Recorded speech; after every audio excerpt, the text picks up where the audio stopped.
முன்னாடி அடியில ஒளிச்சு வச்சிருந்த பொம்மையை வச்சு தடுத்துட்டான். அதனால அந்த வெடி வேலை செய்யாம போயிடுச்சு. உன்னை பொறுத்த வரைக்கும் அது வெறும் ஒரு பாம் தான்ல. என்னடா இப்படி புலம்பிக்கிட்டு இருக்க? சாஸ்கேவை மிஞ்சுவேன் நான் நினைச்சா இப்படி சப்பையா உட்காந்து அழுதுகிட்டு இருக்க.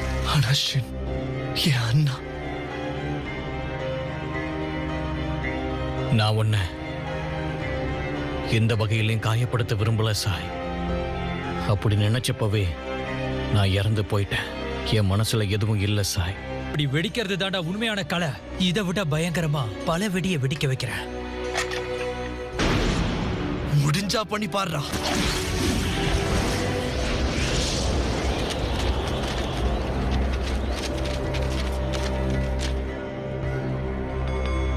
நான் உங்ககிட்ட ஒரு டிராயிங்க காட்டணும்னா. ஓ அப்படியா? என்கிட்ட காட்டு. இல்ல முடியாது, இன்னும் நான் இதை முடிக்கல. நான் முடிச்சுட்டு காட்டுறேன்.